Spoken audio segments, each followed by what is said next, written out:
Welcome, dear ones, to another collective energy healing session. I'm so grateful that you're here and you are finding this at the exact right time that you need it. So these collective energy healing sessions are here to clear barriers to truth.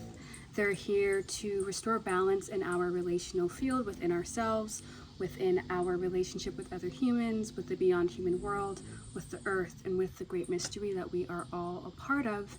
And they're also here to clear what disconnects humanity from their greater knowing and experiencing of life as life. So we're going to go and dive straight in. I'm going to do a little bit of a prayer. During this prayer, you can just settle into a space and create a space within yourself, but then also within your environment that allows you to be receptive to the medicine, receptive to the energy healing that will occur in this session, and we will go from there.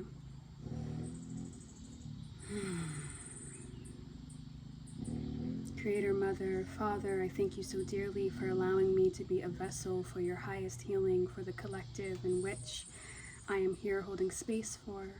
I humbly ask that this energy healing session receive the right people at the right time to receive the highest healing for their highest evolution on their journey to truth and our collective journey to truth. Please allow me to access the clearest insight for the collective and allow me to transmit the highest healing for the collective for the greatest good of all. I thank you, I thank you, I thank you. Amen. And we'll go from there. So, if folks would like to support this work, there are many ways to support this work. You can like, comment, and subscribe. This ensures that the people who need this work have greater access to it, just for algorithm reasons. You can also, if you are called, to share a one-time donation. And if you would like to work one-on-one with me, there's more information in the description notes. All of the links will be in the description notes. And we will dive in.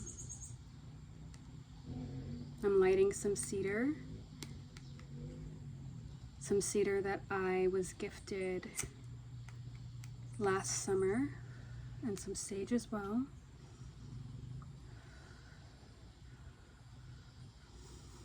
Some for you.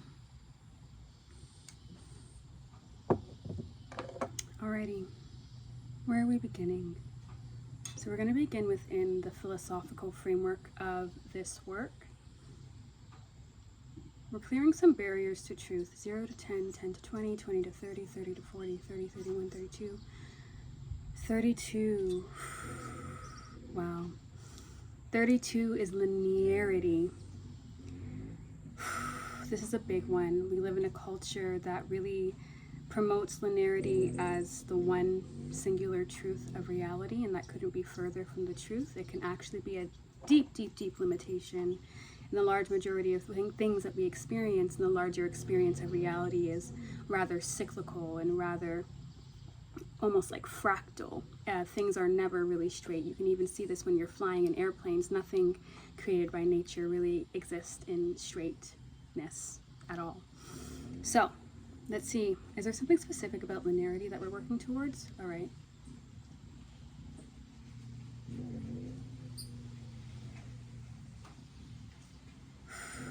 So this is a general understanding about the linearity of quote-unquote success, the linearity of certain timelines. Like, we have a culturally accepted understanding within the Western world that within your 20s to 30s you go to university, and then after university you go and you find a career that you're going to be set in for the next 20, 30, 40, 50 years, and then you get married, and then you have a kid, and then you get the home. And if you're not following that there's somehow something wrong with you, and that couldn't be further from the truth. That is just a very constructed and culturally approved of and culturally reinforced concept, but it has nothing to do with reality. Humans have existed, life has existed before this linear concept was given validation by the current culture. So, are we working with a specific belief? I'm just going to meditate on the belief. We're going to try this belief just to see if this is set within the collective. You can say life is set. I'm getting a neither yes nor no. It's interesting because reality is complex and there is a set nature to life, but we have to be able to distinguish between the truths of life and the concepts of life. So concepts aren't set. Concepts are created and destroyed all the time. Life, however, is real. Life is grounded. Life is certain. So how do we rebalance this belief life is set? We want to make this a yes? Do we want to make this a no? We want to make this a no. Okay, so what do we do to rebalance?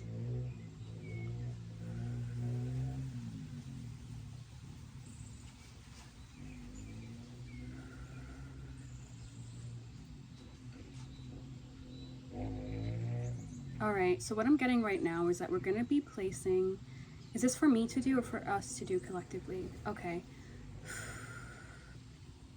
We're going to be taking our right hand, visualizing golden, golden, golden, golden, golden light.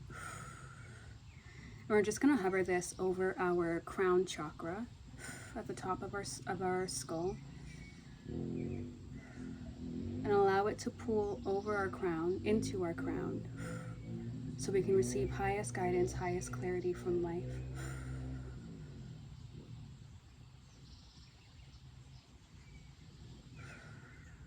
You can visualize this, you can feel this, tapping into the way of connecting that feels most resonant to you in this moment. All right, are we ready? We're going to test it again now. Life is set. All right, it's a no. Are we going to be introducing a new belief? No.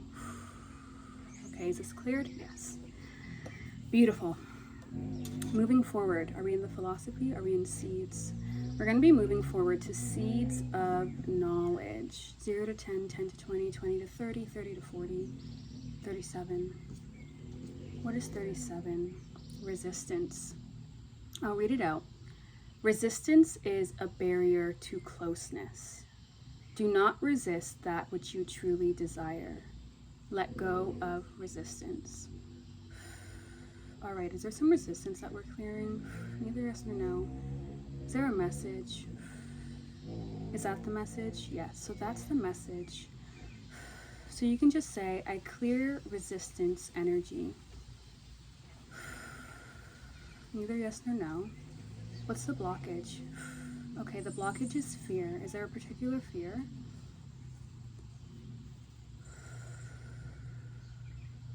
Is this fear of destruction? Okay.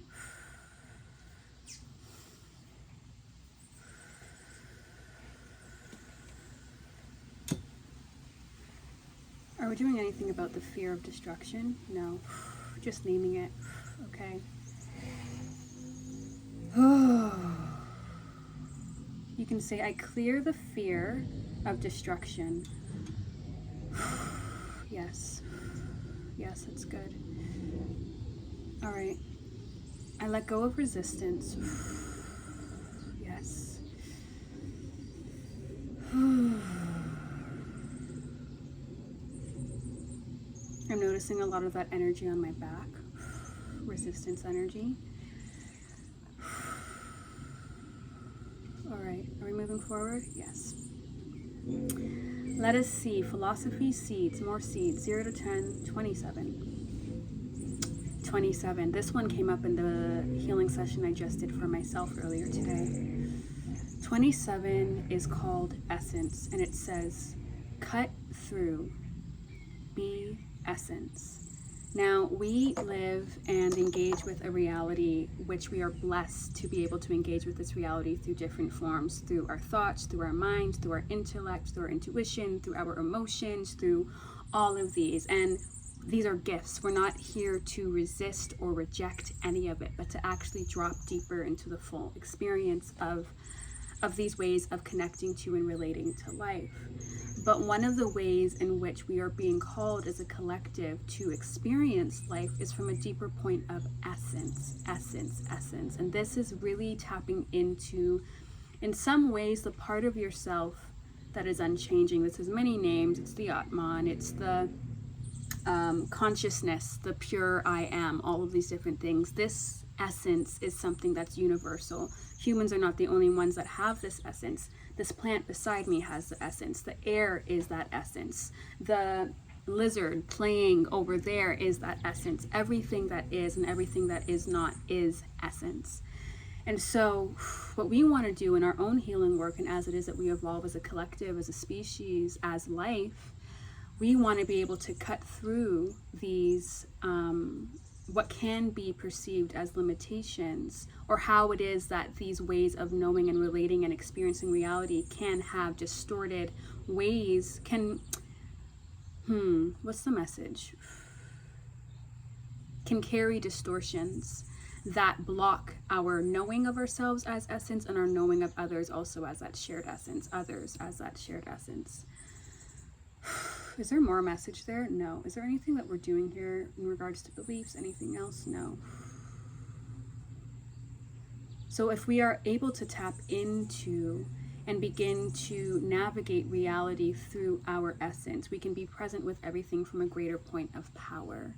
Deep, deep power, because we are experiencing, but we're not being pulled by certain thoughts. We're not being pulled by certain emotions. We're able to be present, be in the experience, totally there, no resistance whatsoever. And that is just a more holistic way of really being present with life as life. So you can just say, I cut through. I am essence. So it's this deep and radical understanding that you are in this glorious, beautiful body, and you are not this glorious, beautiful body. You are not the identities that are attached to this glorious, beautiful body. It is a fantastic vessel, but you are the essence that animates that vessel. And it is that essence that is the deeper presence of the divine, that is the deeper presence of life. If we really attune to that, we'll be able to navigate life as life and be in deeper harmony and deeper flow. And that is what will bring the highest healing, and that is exactly what life's intention is at this time. All right. Is there more? Yes. More with this message? No. Okay. Are we in seeds? We're in seeds again. Let's see. 0 to 10, 10 to 20, 20 to 30, 30 to 40, 40 to 50, 43. Okay, we're going to 43. 43 is about communion. Find people who are on your path and be present with them. Your meeting at this time makes healing possible. Commune. This is an energy that I have been tapping into personally in my life and has been arriving within my conversations with the people who are on my path. This deep yearning and call to be in communion, to be in connection, to be in fields of love with other humans and with the living world, to really just anchor into that network that is going to assist us in moving forward at this time, because it is communion and community and connection and love that are serious, serious medicine for this time that we're living through. So what are we focusing on here? Find people who are on your path, be present with them. Your meeting at this time makes healing possible. Is there a belief around this? No. You can say, I find my people. You can say, I am available to healing. You can say, I identify where healing is possible. Yes. Identifying where healing is possible is incredibly important, because we can find healing in so many different ways. We can find healing in people, we can find healing in our connection with the land, we can find healing in taking a walk, we can find healing in having sex, we can find healing in eating food, we can find healing in absolutely anything. And what it is that we do and why it is that we do this work is so we're more and more and more and more available to the healing that is possible. Again, there is no hierarchy to where it is that we can find healing. It doesn't just have to happen in energy healing sessions. It doesn't just have to happen in any way, shape, or form. I've had healing moments looking and connecting to water. You know what I mean? It's healing is available. Healing is possible. Communion. Whew. All right. Is there more for us to do? Are we in seeds? Are we in the philosophy? Okay. We're going back to the philosophy now.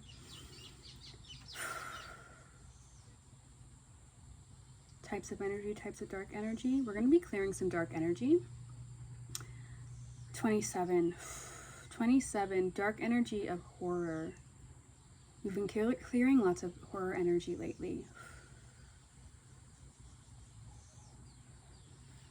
Oh.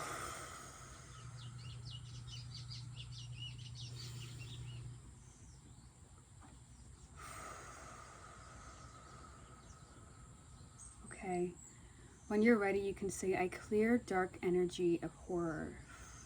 Yes, that's a yes. Amazing. Is there more dark energy for us to work on? 37. 37. Dark energy of sabotage. These are similar to the ones that we did in Monday's session.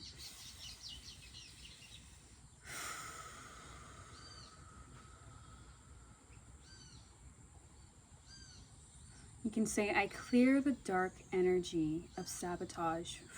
Yes. Yes. That's cleared. Is there more dark energy we're working with? No. Are we in the philosophy again? Yes. All right. Are we working with foundational philosophy, various truth, energetic imbalance, types of energy, ways of knowing, ingredients of a safe space? So, connected to healing, we can only access healing when it is that we feel safe. And we've heard this word in lots of healing spaces lately, like safety. This is a safe space. This is a safe space. But what does that actually mean?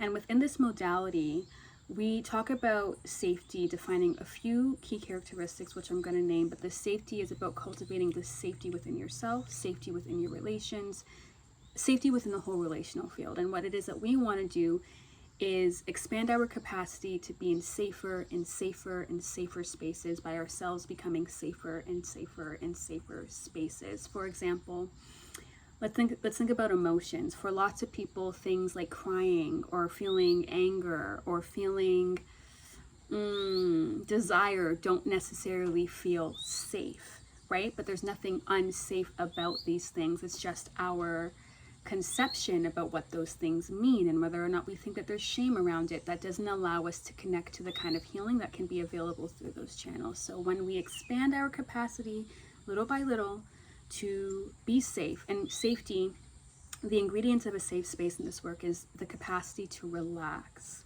To relax. When we're relaxed, we are open, we are present, we are receptive, we're at ease within ourselves. We're really present in energy and thoughts in all ways, shapes, and form. The other ingredient of safety is to be yourself, a space where you're not thinking yourself into being, you're simply being yourself. Another ingredient of a safe space is non-judgment, so feeling and knowing that you won't be judged for being yourself, and that you won't judge others for being themselves, and you're around people who really honor your authenticity. The other ingredient of a safe space is the possibility for your needs to be met. I'm going to place a link in the description box of a list of feelings and needs that is incredibly valuable for folks who maybe were not raised in a feeling and needs-centered culture, so we can begin to give language to our feelings and our needs. But when it is that we feel like our needs can be met, our needs to see and be seen, our need for physical comfort, our need for food, for water, our need for mutuality, that feels really safe. And when we feel that safety, we can, again, these are all relational. It's not like, okay, first I can relax. Okay, first, then I can be myself. It's like these exist in this beautiful network, and it just ripples out into each space. They're all in relationship. The other ingredient of a safe space is trust. So again, trusting my needs can be met, trusting I can be myself, again, all in relationship. And then responsibility, being in a space where you are willing to take responsibility for what is your responsibility, and other people are willing to take responsibility for what is their responsibility. So safe spaces are not spaces where there is no conflict. Safe spaces are not spaces where there is no tension. Safe spaces are safe spaces where people are willing to take responsibility for the energy in which they project and share within a space. And they're willing to take responsibility, so then that conflict and that tension can be regenerative and add to the expansion of a safer space, a more healed space, a more whole space. Whew. Is there more about the ingredients of a safe space? No. All right. You can just say this: I align with safety. Yes. Yes. You want to create more and more safety on this planet in an energetic way by becoming a safe space within ourselves, connecting, being in communion with other folks who are also safe within themselves and can cultivate and create a larger energetic field of safety on the planet. Is there more? No. Alrighty. We're going to do a closing message. Is this a channeled message? Is this in seeds? All right, this closing message is probably just something for folks to really sit with and practice at this time. So with all things, take what resonates, leave what doesn't. 0 to 10, 10 to 20, 20 to 30, 30 to 40, 40 to 50, 50 to 60, 50, 51, 52, 52. 52, identity. Identity is a barrier to being. You construct many identities, but they are limiting. Do not limit yourself. Do not identify with anything but your spirit. Now, this is very radical, very, very radical. But I can say in my own experience, it's been incredibly liberating. And so when it is that you receive that, sit with where it is that you feel that message in your body. Sit with where it is that, does it feel contracted? Do you feel like, oh, do you feel a little bit more expanded? Like, oh, I can just be my spirit. Again, going back to cutting through being essence. Yeah, I found it incredibly liberating to be able to choose for myself what it is that I am and what it is that I'm not willing to identify with. And what it is that I choose to identify with is what is true. So connect to what is true for you. And I pray that it helps you connect with your greatest freedom and your highest truth. So thank you, dear collective, and thank you, dear spirit, for allowing me to be a vessel for healing. I pray that you are able to walk forward and integrate this in your life. And I look forward to connecting in the next session.